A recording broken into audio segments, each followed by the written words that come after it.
This round of playoffs was definitely an interesting go-around. After several weeks, we're now down from 14 teams to 2. Let's take a moment to lament some of the dead. This team continues to positively shock me. Not only did they manage to revive a seemingly dead team, they also got a top 5 pick out of the Russell Wilson trade, made the wildcard game, and even hung around for 3 quarters with my NFC Championship pick. Then the fourth quarter happened and San Francisco pulled away. Still a very positive season overall, however. These guys kind of remind me of the 2021 Eagles. Howie Roseman was supposedly a dead man walking after driving that team into the ground. Then he makes some good picks, wills Jalen Hurts to improve via double magic, and the Eagles make the final wildcard spot. His job is then magically safe. Pete Carroll and John Schneider made some good picks in this draft, and supposedly were dead man walking going into the year. Maybe Geno Smith explodes and becomes an MVP candidate next year? Hey, in this league, anything is possible. I called it. I knew Brandon Staley would be an idiot. I knew this team would choke. Let's go. Seriously though, Staley needs to be fired. This so-called defensive-oriented coach has led some very weak defenses in the past 2 years. He also knows jack shit about clock management. No, Staley, you don't force Herbert to throw it in the second half when you're up by 27. Let me put this into simpler terms. If this was the Super Bowl, it would overshadow 28-3 in terms of points lost. That game single-handedly set the Falcons back years. The Chargers are screwed, as Justin Herbert's legacy of being a great quarterback who will never make a Super Bowl is forming quickly. LA's biggest mistake could lose even more fans in the next few years, if that's even possible. Nice going. Frankly, the fact that this team held on for so long versus the Bills with Skylar Thompson is impressive. But there was no chance they were going beyond that. What I'm worried about is their future. Is Tua going to be okay? 3 concussions is no joke, and I'm wondering how he'll be affected in the future if he gets another one. The Dolphins appear to believe he's back, so everything could be okay for them. If Tua can somehow recapture his early form, this team is a legit threat. But they seemingly went all in to get Chubb. It makes me wonder. If Tua can't improve, this is the ceiling of this team. I'm not the most optimistic, in case you can't tell. Haha, I called this one too.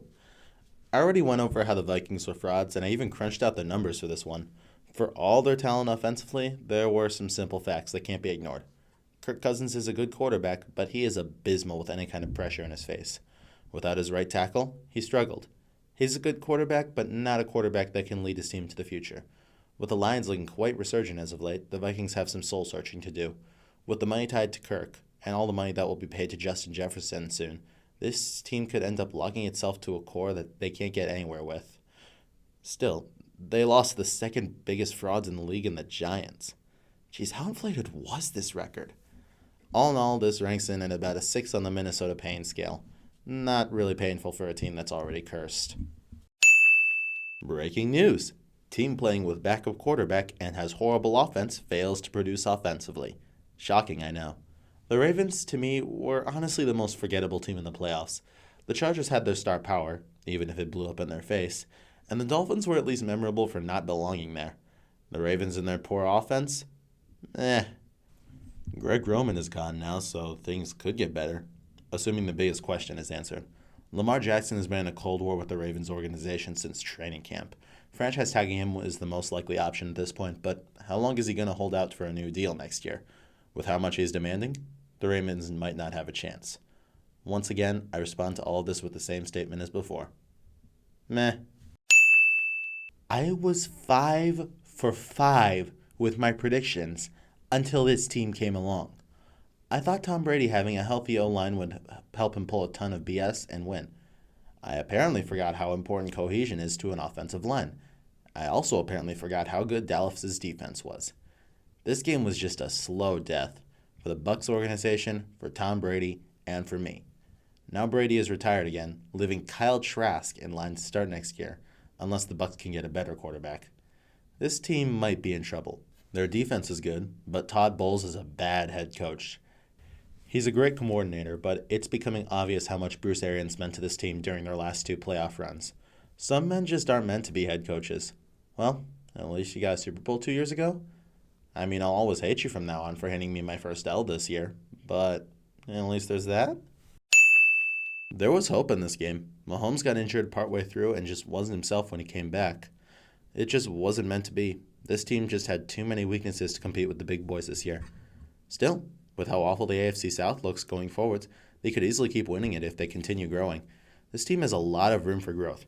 Trevor Lawrence's performance in the wildcard game proved his mettle. Anyone who can come back from being down 27 points and having thrown 4 interceptions has earned my respect. The future is bright with this mentality, and it's a surprisingly good time to be a Jags fan.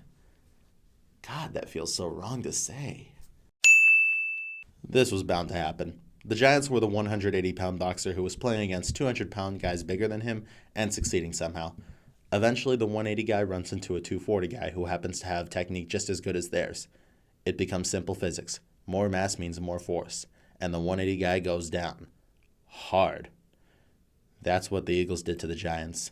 They stopped Saquon and the Giants fell apart. Still, they went from a league joke to a tough overachiever of a team. The question is if Brian Daboll can continue to grow this success. Will they re-sign Daniel Jones? What will they do at receiver? It's an interesting offseason for sure, but I think they can manage. Good job, boys. This team was the disappointment of the postseason. They handed me my second incorrect prediction. I thought that the Bengals being down several starting linemen would doom them. Well, the Bills, who were already sluggish the previous week, laid a massive egg. Everything just wasn't right. Von Miller chasing his next ring, the Bills going all in, Damar Hamlin being in attendance. It all just fell apart. Makes me wonder if the Bills can actually take the next step. Are they the new age Packers? Is Josh Allen going to be wasted? It's time to start asking these questions, McDermott. If you can't find a way to win the Super Bowl in the next 5 years, then you're in a lot of trouble. Well. We meet again. You could not live with last year's failure, so what did you do? You made an even more embarrassing version of it. Seriously? This play call makes the decision to run a quarterback draw last year look like something really smart that I can't come up with. At least some moves were made. Kellen Moore was axed for his poor play calling. He can bring out elite talent and is a good offensive coordinator, but he had a habit of calling boneheaded plays in critical situations. Considering he's with the Chargers now, that sounds like a match made in heaven. The real issue still remains. Mike McCarthy is still here and will now be calling plays. This is the ceiling of the Cowboys until McCarthy is gone. Oh, what could have been? What could have happened if Brock Purdy didn't get injured? As it was, without a functional quarterback, the Eagles tore the Niners apart. The better team won that night. McCaffrey tried to shoulder the team as much as he could and should be a good piece for the future. The question now comes with the quarterbacks. What do you do with Jimmy G? Is Trey Lance truly the future? What do you do with Purdy? They have 3 good quarterbacks on roster, but the question becomes if any of those guys are great enough to take this team to the Super Bowl. I hate to make this observation, but Kyle Shanahan teams haven't exactly performed too well in key situations, regardless of circumstance, dating back to a certain event 6 years ago.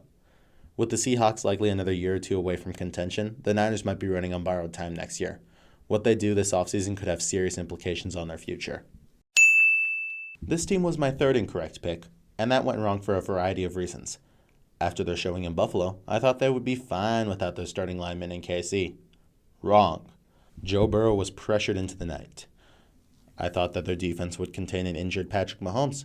I was wrong there as well. But the thing I ignored the most of all? The trash talking they did. Burrowhead Stadium, Joe Burrow being Mahomes' father. You never want to give ammo to a playoff team.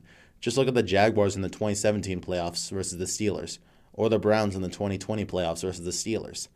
Never trash a good opposing team, especially one with Mahomes at quarterback.